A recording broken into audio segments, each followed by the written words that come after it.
the NRL season is over, but boy, oh boy, just from the text we received, league still firmly on everyone's mind, and it was a good idea, I reckon, just to catch up with Pete Badel to talk about the season, talk about a few things that are happening right at the moment, because it never stops giving, Pete, does it? Boys, does the season ever end? I I might know. go to Christmas. What Well, do you reckon? I was wondering why you weren't on holidays. There's no holidays in the NRL, Paddy, as we know, mate. Hey, well, let's quickly talk through this. They don't want to lose the Bears, do they? They don't want to lose the Bears' name, but there's a stumbling block in the West for this new franchise. There is, Pat. Look, ideally, no, they don't want to lose the Bears. However, there's also no gilt-edged guarantee that the Bears just simply come back because the ARL Commission loves their brand. I mean, the bid put forward by whichever entity becomes the amalgamated entity has to be robust and has to have a business case and has to stack up for the ARL Commission to be satisfied. So right now, as we reported yesterday, the ARL Commission has rejected the bid put forward by the Western Bears, which is a combination of North Sydney and a Perth consortium with the backing of the Western Australian government. So they now need to go back to the drawing board, work on a more robust plan, submit a fresh one. But as it stands right now, the bid has been rejected, and as it stands on prima facie right now, they won't be in the NRL in 2027 if they can't get their bid right. Pete, you've covered a lot of stories this year, but you were pretty busy only a week and a half ago with the announcement that the Broncos had moved on from Kevy Walters. And what's the wash-up been from your point of view? And Madge Maguire, do you know him personally? I don't know him personally, Cos, but I've dealt with Madge for about 20 years now as a journalist, and we're actually from the same area. We're both from Maroubra, so we're the Bra boys. I could see you getting around as a Bra boy in Maroubra. Yeah, the wimpiest Bra boy you've ever seen. No tattoos. But look, yes, we're both two blow-ins in Queensland, and look, I think Madge is a great appointment, Cos. I really do think it's the right move. It's interesting, when Kevin Walters parted ways with the Broncos, I thought there'd be some ferocity of backlash, but it just hasn't been the case. I mean, I know there's a few of the old boys, like Gordon Tallis, love Kevy and they're supportive of him, but overall, I think most people can see that Madge Maguire has proven at every level, and he's had success at every level, and I think he'll bring the harder edge that the Broncos need in terms of standards of discipline, and that will take the club to another level. I think he can get the job done. Has there been any talk or any word, murmurs about any recruitment drive at Brisbane? Well, not as yet, Cos, because I don't see any major recruitments for 2025 on two fronts. Basically, the salary cap's a bit of an issue for the Broncos. They need to upgrade Reece Walsh, which is due to happen in the coming weeks. Obviously, they have to re-sign Katoni Staggs and Selwyn Cobbo for next year. They're both free agents from November 1, so they're going to have to outlay money on their existing roster. And the other issue, Cos, is what they do with Adam Reynolds as successor. I mean, they need to find a long-term halfback. So right now, if you look at the open market, Cos, I don't see too many names that really jump out at me as attractive signings. Well, it makes it difficult, doesn't it? I mean, you've talked about Reece Walsh. It's still yet to put pen to paper. Why has there been a hold-up in that area? And then you go on to Staggs and Cobbo, who I don't think, and I've said this before, I'm not sure that they can keep both. And then if they are able to facilitate those three, well, it makes it very, very difficult, as you just touched on, to go after a marquee young signing to go into the seven. Yeah, it does. And also, Cos, I always say you only go into the market if really there's someone better on the market to replace the existing talent you've got or comp or supplement it. And I look at the Brisbane roster, boys, and there's no reason this team can't win the comp. I mean, they are chock full of talent. They have the right people in the right areas. They've got a beautiful spine at the moment if Adam Reynolds stays fit this year. So I don't really think they need to recruit other than perhaps maybe another middle. I think they're probably short of a senior forward to support Payne Haas. But putting that aside, guys, in every other position, they're pretty much well stacked. So I think Michael Maguire will hit the ground running in November, believing that he has a genuine premiership contender in 2025. What's going to be his immediate role, Peter? Has he moved up here, for example? Has he had meetings with players? Is he that far advanced? Oh, he's taken one walk along the Brisbane River, boys. I think that's about it at the moment. But he's, I know he's back in Sydney at the moment, but he'll be coming up in the next few weeks to look for property and finalise a move. So he's not here full time at the moment. But I think, guys, you'll find that pre-season will be. I know he's already been into the Broncos and was probably the last one to leave the day he arrived for the Davies press conference. So that shows his work ethic, and I think the Broncos players will get a bit of a shock at just how the standards he drives and what he expects of players. And as he says, like, I know there's a perception that he's hard-edged, but he says, I'll treat you like a man if you just follow the culture that I set. So I don't think there'll be any issue there if players buy in. Yeah, I think he'll be terrific based on those things you just said, and my dealings with Maguire and what he's able to provide from a success point of view for the teams that he's been in has been off the back of exactly that, the work ethic and the standards and what he's able to uphold, but more importantly, the accountability that he gives his team and the responsibility he gives his side. So I think he'd be a great acquisition for the club. Now, he's obviously made some inroads already because it was reported, I think maybe from yourself, that Kobe Hetherington and Corey Pakes were going to be allowed to, adventure and have a look elsewhere, but he's put a stop to that quick smart. Yeah, so that's right, Cos. So as it stands, Kobe Hetherington has permission to talk to other clubs. He's done that through his management. There's 4 or 5 clubs chasing him. The West Tigers are pretty keen. Now, I guess it's up to Kobe, Cos. I mean, he sees himself as a starting 13. He has every reason to feel that way. I think he's a genuine starting player.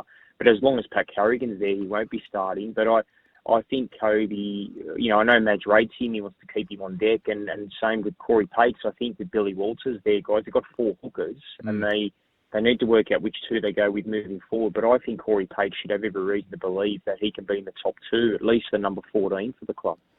Hey, just quickly, if we talk 7, who in your mind is the go? I mean, they're talking the Roosters are on the verge of signing Sam Walker, so you think he's out of play. Have you got someone in mind?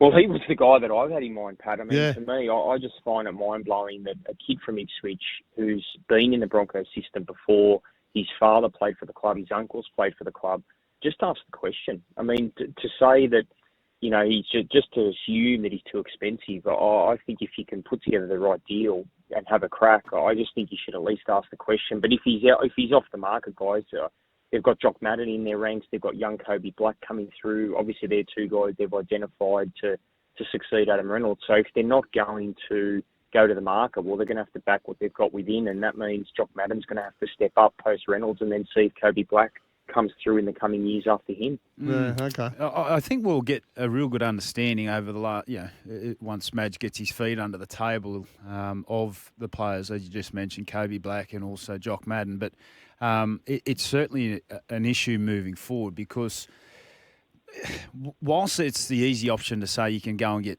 Sam Walker, we just touched on Payne Haas, Pat Carrigan, Ezra Mann, Reece Walsh. Like, these players are taking up a huge amount of the salary cap, and it just doesn't allow you to go to market and pay, top end dollar for a player like Sam Walker, who is going to get top end dollar because he's only 23 years of age, and all those experienced halves are moving on. So they need to forecast where they're going and what they're doing, and do that swiftly, I believe. Well, it's a good point, Cosser. And look, I think, guys, Brisbane need to recalibrate their salary cap. So if you look at the Melbourne Storm, 32% of their salary cap is in their spine, with Pappenhausen, Hughes, Munster and Grant. Brisbane's salary cap, 18% is invested in their spine. So to me, that says they've got too much money in other places. Now, for me, I think Brisbane need to bite the bullet between Tony Staggs and Selwyn Cobbo. I don't think any team needs 2 blockbusting centres. I think if you want to free up cash for your halves, you need to make some decisions in the back line, and that is perhaps one headache for the Broncos and maybe one tough call they need to make. Who do you keep, Pete? Katoni or Selwyn? Well, it's funny, guys. My mind's probably shifted. I mean, at the start of the year, you would have said Selwyn, but I've got to be honest, right now, if I had to choose between the 2 of them, I think Tony Staggs is the one you keep. I mean, I think he's become a senior leader at that club. He was probably close to the player of the year this year. He was outstanding for them week to week. So I think Katoni is showing leadership there, and I'd have to keep him because Selwyn's gone through some tough times. He's had a few mental issues. he's had to work with off the field. So right now, I think if you're talking about a more bankable buy, you'd have to say Katoni Staggs over Selwyn Cobbo. Yep, I'm with you on that one. All right, mate, great to chat as usual. No problems, boys, anytime. Okay, that's Pete Badel, Courier Mail's lead rugby league writer. Always got plenty of stories to tell. We're here for Chemist Warehouse. They're excited to announce they're in partnership with Leo Messi. Well, sort of. Messi, the fragrance, that is. It's a world exclusive and it launches this week in all stores. It can be picked up for as little as $74.99. Cos that could be big down on the hill at Bathurst. Any form of cologne would be big at the hill at Bathurst. Don't worry about that. Let alone Messi, cologne and toothpaste. Shop in store or online. A click and collect is available. One from Matt in Brisbane here. A quick question. They said on the news that the chairman is getting involved to see why Olivia Kernick, the female Dally M winner, wasn't included in the national team. But when Nico wins, and he was just told to keep fit, no one said a word. What's the difference? That's a good point. Yeah. It really is. What's the difference? How do I put this nicely? It's never bothered you in the past. Well, okay. Well, Nico Hines was a good player in well, I don't want to say ordinary team because they're definitely not an ordinary team. He was a very good player and a lot of things went through him. But I think if you put the survey out there to say, was Nico Hines the best player in the competition? I think the answer would be no. And that's taking nothing away from Nico, super player. Yep. But, you got likes of Nathan Cleary and co, but they play in a side where there's a lot of superstars. So Nico got a lot of those votes. He was a Dally M, and that's great. But was he the best halfback for Australia? No, he wasn't, which is why he didn't make it. But Olivia Kernick is 100% worthy of an Australian jersey. Yep. And Nico did get his opportunity in an Australian jersey also. Kernick, not so much. So, it's an interesting one. Well, the other point there that comes at the first line of that text was the chairman getting involved. Now, that's got a dangerous precedent if PVL becomes involved in selection. I know on paper this looks like it's a travesty, and certainly on the form that she's shown, it seems, it is a travesty. But this is not the first selection controversy we've had in rugby league. No, it's not. Are we setting a precedent if the chairman wants to become involved here? Yeah, yes, we that's are. a good point too. Yeah, it is a good point, Paddy, because the selectors are there to do a job. Yeah. But ultimately, I'm not sure exactly. I would suggest that the Australian coach would have final say. Yeah. I don't know who the selection panel is for the NRLW, but it is a travesty. She has absolutely been snubbed. Like it's outrageous to think that Olivia Kernick is not part of the Australian NRLW side. It really is.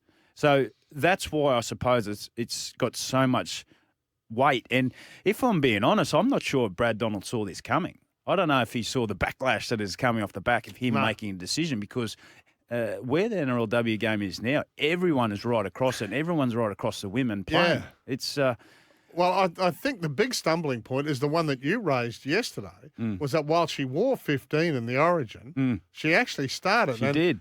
He didn't sort of acknowledge that. Well, he sort of half downplayed with the fact that, she played Origin, but only off the bench. I don't know why he even said those words. Yeah. She played Origin, but off the bench. Like, big deal. And she started those games. Yeah. She has been snubbed.